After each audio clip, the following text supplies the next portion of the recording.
So we are about to close day 2 at the World Rapid Championships, round 10. And Magnus Carlsen, if he wins this one, he has 7 out of 10, which wouldn't be too bad within striking distance. But first he has to beat Farrukh Amonatov, who is a very, very strong blitz player. And yeah, the picture you see here on the left is from him winning the Eurasian Blitz Championship. So a very strong player who has been the board 1 for Tajikistan for a while now. Iceland, we played against Tajikistan and he beat our board 1 in that match, although we managed to win that match. But enough of that, let's move on to the game. Carlsen, the world champion with the white pieces, and after I think 3 consecutive English openings, he goes for 1 to d4 now. We have knight f6, knight f3, g6, and now knight b to d2.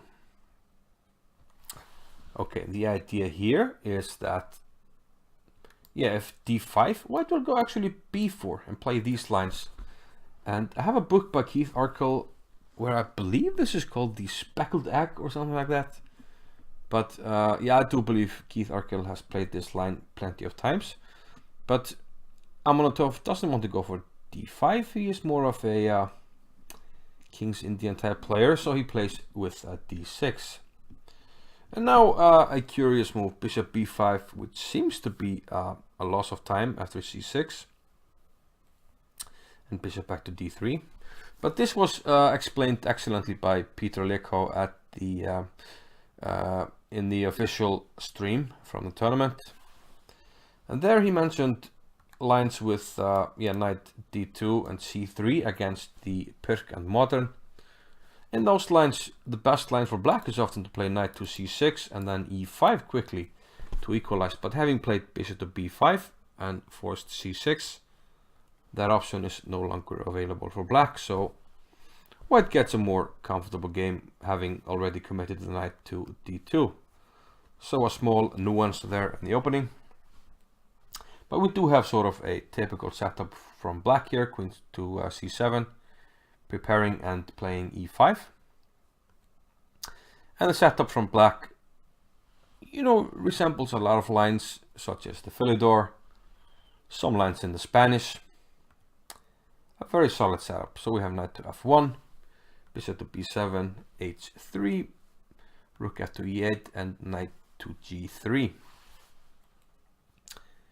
a6, and bishop g5. And this bishop has to be kicked back, otherwise queen to d2 with an excellent battery here on this diagonal. So h6, bishop comes back to d2. And now black at some point has to do something with these pawns. You know, choose some dynamic, and b5 is, well, in a way the most logical way to play here. We have b4 now, and yeah, play starting to resemble the Spanish opening a lot. And after knight b6 we have a5, and Carlsen seems to be right at home in these positions. After knight b to d7 he plays queen to c1, a vital tempo hitting the pawn on h6, which black has to protect, and now c4. Trying to push forward with a space advantage here in the center and on the queen side. Rook a to c8, and now Carlsen takes on e5. Bishop to e3. And a very nice setup. Black can never really take here because the bishop will get an excellent diagonal, and black will be left with, yeah, poor pawns and a very poor bishop on b7. Queen to b8. Rook d1, and knight to f8, and it seems like here Carlsen completely takes over. The position was already, yeah, much more difficult for black to play because he has less space, he is cramped, he has to find the plan, and it's more difficult. And it seems like knight f8 was a little bit too slow, and Carlsen pounces with bishop to b6. This of course covers the d8 square, allows him to take control of the d file. And also after black hits the bishop, we have c5.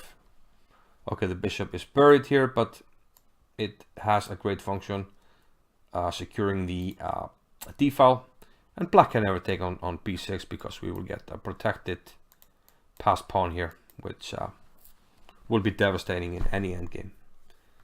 So knight e6 was played, bishop to b1, bishop getting out of the way, opening the d-file, knight d4, and now rook a3.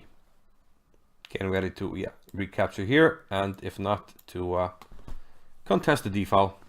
Note also that this bishop will come to life from this diagonal. So a great position for white, maybe even just completely winning. Knight takes d4, and this allows f4, and now another nice positional maneuver coming up, e5, opening up the e4 square and getting the d6 square for the bishop, for the knight, excuse me. Rook c to e8, too little too late, the knight is coming in.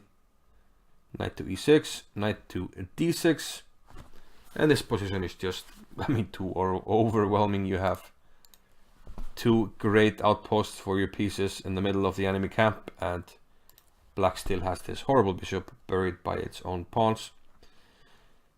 So here, facing imminent defeat. Black goes for desperation, contemplate, takes on f4, sacrificing a piece.